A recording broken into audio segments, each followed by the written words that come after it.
What's up, guys? So I decided to make a video real quick about where I'm at with the motor. So as you can see here, we got all the pistons out. I already gapped all the rings. I didn't take a video of that, but if anybody is curious on how to do that, I can show you. If you, I can make another video about it if you want. But as you can see, we checked out everything.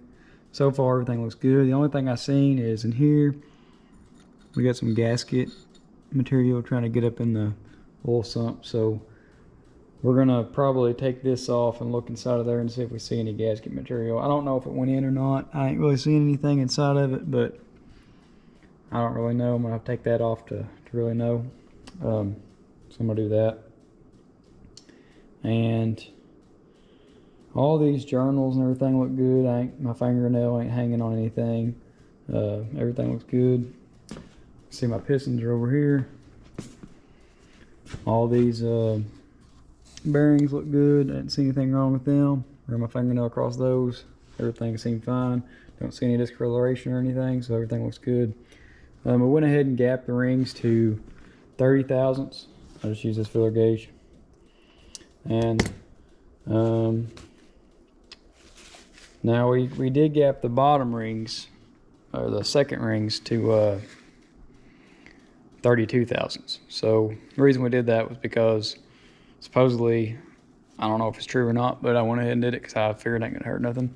The top ring, if it's got a big gap and the second ring's got a smaller gap, it can build pressure in between the rings and break the ring or still pop the piston off, so the top of the piston off. So we went ahead and gapped the bottom to 32 and the top to 30.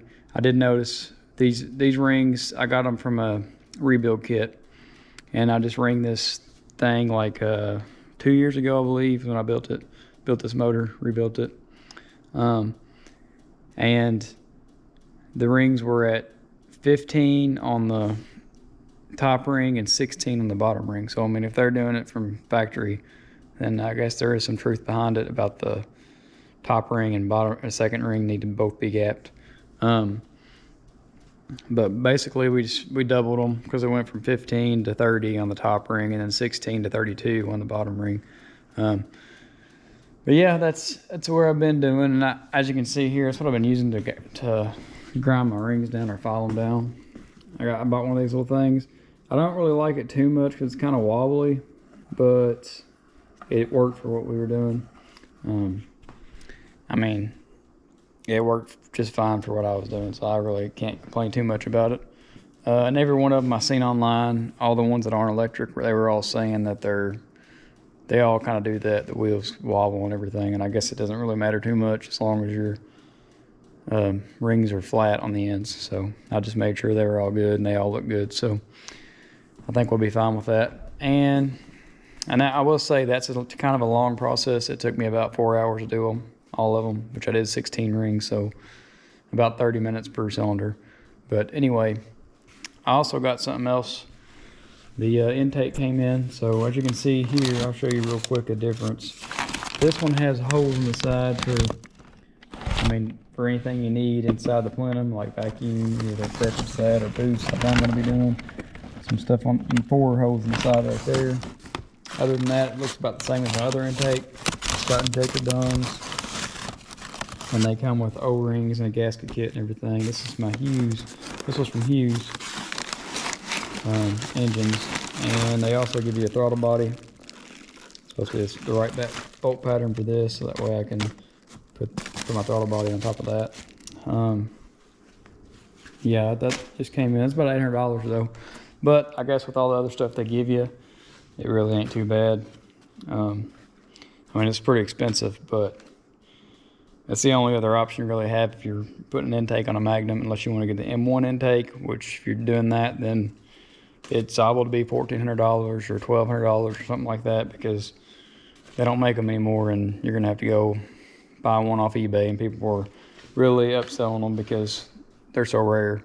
So anyway, something else I got, I was going to show you this too. They do come with fittings and all kinds of stuff if you get the intake from Hughes. And it's got all kinds of stuff there. I don't really know what all of it is yet. I won't be putting this on for a little while, so I ain't real worried about that. I also got a lifter in here somewhere. Now, I wish I could find it, but it's in here somewhere. But anyway, I had to get another lifter because I don't know if I mentioned this in one of my other videos, but I ordered some lifters from them a while back. Like it was 2 years ago when I ordered them. And they sent me 14 instead of 16 of the right lifters. I mean, 14 of them were correct, but there was 2 lifters I got that were not. They were close to the same part number, so I can see why somebody could have got it mixed up. But I didn't say anything about it, and I didn't send them back or nothing like that, because I didn't want to have to wait another 2 months to get them back, because it was right in the middle of COVID and getting parts, and it was a nightmare. So I didn't want to have to go through all that. What I did is I just reused 2 of my old lifters. I found the 2 that looked best. And I don't know if you noticed in any of my videos, but I thought I had a lifter tick. I couldn't tell if it was an exhaust leak or a lifter tick, but to eliminate the variables of it being a lifter, I'm going to go ahead and replace those 2 lifters that were old. As you can see here, I got 2 of them sitting side by side, so you can kind of see the difference. This is the original lifter that came with the motor. It came on the 5.9 Magnum. And then this is one from Hughes. As you can see, it's a, what is that? Oh, it's got a part number on it, LIF 1107.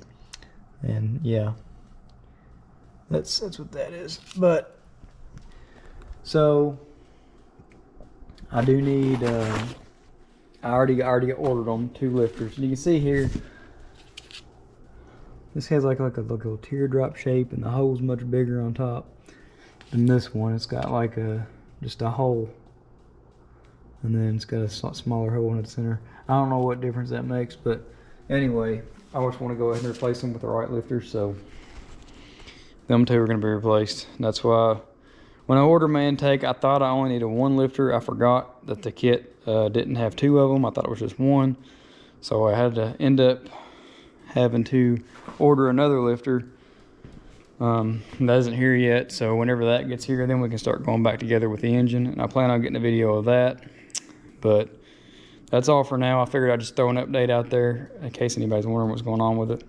But yeah, I guess we'll catch back up next week, and I'll be putting the pistons back in. But like I said, before I do that, if anybody has any questions about how to file rings or anything like that, I can make a video about that before I put them back in, just real quick. I'll take one of the rings off and kind of show you how that thing works or whatever. But if not, then I'm just going to continue on. So anyway, stay tuned for more content, and I'll see you next week.